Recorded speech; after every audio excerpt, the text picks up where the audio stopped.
बन रहा है। कबीर पंथ ऐसा पंथ है जो दोनों को भोजन देता है, गाड़ी को भी और चालक को भी, दोनों को भोजन देता है। अभी चालक का भोजन चल रहा है। आप ये चालक सांप के काटने से मरने वाला नहीं है, ये चालक फांसी पर चढ़ के मरने वाला नहीं है, ये चालक आग लगा के मरने वाला नहीं है, ये चालक रेल में कट के मरने वाला नहीं है। तो चालक पानी बिना कैसे मर जाएगा? कभी भी चालक या आत्मा पानी के बिना मरने वाला नहीं है। इसलिए बाबू, पानी हमारा मालिक नहीं और पानी का पूजा करने से हमारा कल्याण नहीं। पानी के पूजा करने से आपको शोक हो जाएगा और शोक में आपकी मृत्यु हो जाएगी और मृत्यु में आप नरकगामी बन जाएंगे। क्यों? जिस बेटा को आपने लाड़ प्यार से पाला, एक ही बेटा पढ़ा लिखा के नौकरी भी लगा दी, वो बेटा एक गाली अपने माए बाप को दे दे तो क्या माए बाप जिंदा रहेगा? मर जाएगा, उसको वियोग हो जाएगा।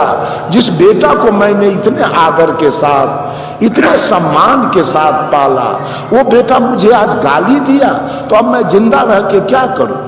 माता पिता दोनों मर जाएंगे बेटा के चाल से। ठीक उसी प्रकार से जिस पानी का आपने पूजा किया और उसमें ज्ञान है नहीं, वो आपके दामाद को मार दिया, वो आपके बेटा को मार दिया, वो आपके पोता को मार दिया, आप जिंदा रहेंगे?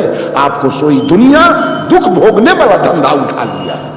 प्रकृति के पूजा करने वाले जीवन भर दुख उठाएंगे, सुख कभी जीवन में आएगा। क्योंकि प्रकृति बार बार आके दुख देगी और आप चिंतित हो जाएंगे कि जिसका मैंने पूजा किया और वो मेरे बेटा को मार दिया डुबा के, वो मेरे दामाद को मार दिया, वो मेरे पोता को मार दिया, वो 10 बीघा धान डुबा दिया, वो 1 लाख रुपया डुबा के गला दिया, तो मैं अब जिंदा रह के क्या करूंगी? प्रकृति के पूजा करने वाले अगर सुख चाहते हो तो आज प्रकृति का पूजा बंद कर दीजिए, तो आपके जीवन में सुख आ जाएगा। और नहीं तो जीवन भर दुख भोगते रहिए। हमारे बिहार में छठ व्रत होता है, मैं यहाँ भी है ना बिहार वाले छठ तालाब है। हाँ, छठ करती है महिला सब, वो घाट पर जाती है नदी में, तालाब में। हर साल जब घाट पूजा होता है तो 200-400 बच्चे जाके डूब के मर जाते हैं। घाट बनाए, पसीना आया, मिट्टी लग गया शरीर में, कूद गए तालाब में, उसी में जाके डूब करके मर, हर साल के साल मर जाते हैं। तो पानी हमारा भगवान नहीं है। पानी के पूजा करने वाले सुख कभी नहीं मिलेगा, दुख मिलेगा।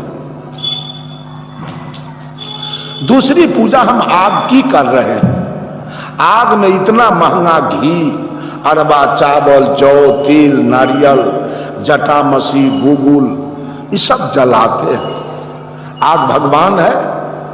आग मालिक है? आग हमारा देवता है?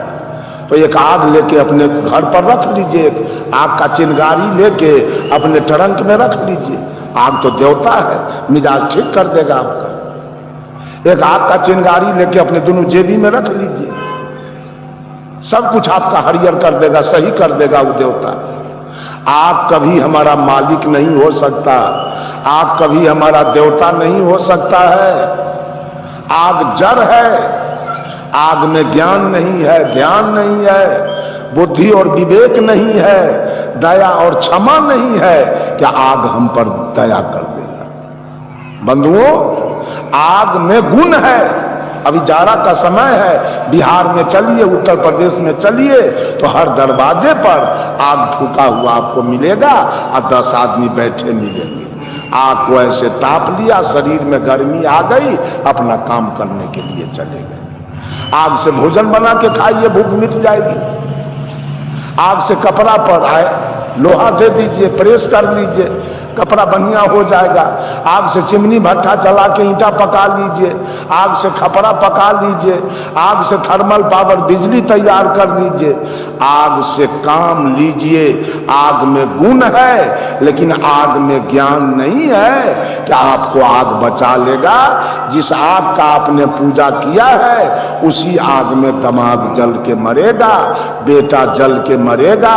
साउथ सिल्क बना और गज्जी सिल्क और बनारसी साड़ी जलेगी उसी आग में, अब बेटा के या पति के कोट फुल पैंट जलेगा उसी आग में, बकरी जल के मरेगी उसी आग में, और लाख रुपया और दस्तावेज खतियान रसीद आपका जल के राख हो जाएगा उसी आग में। तब आपको भगवान से भेंट होगा कि अग्नि भगवान कैसा होता है। उस समय कहिएगा कि बहुत घी पिलाए आपको, बहुत अरबा चावल जौ तीर खिलाए, अब क्षमा कर दीजिए। ई चंडाल बिना दमकल के नहीं मानेगा, जला करके गांव अगर जेठ महीना के पछिया हवा में एक चिंगारी उड़ गांव के गांव रफा दफा करके छोड़। उस पूजा चल रही है। अज्ञानी लोग अग्नि की पूजा करते हैं जड़ के, कभी पानी की पूजा करते हैं।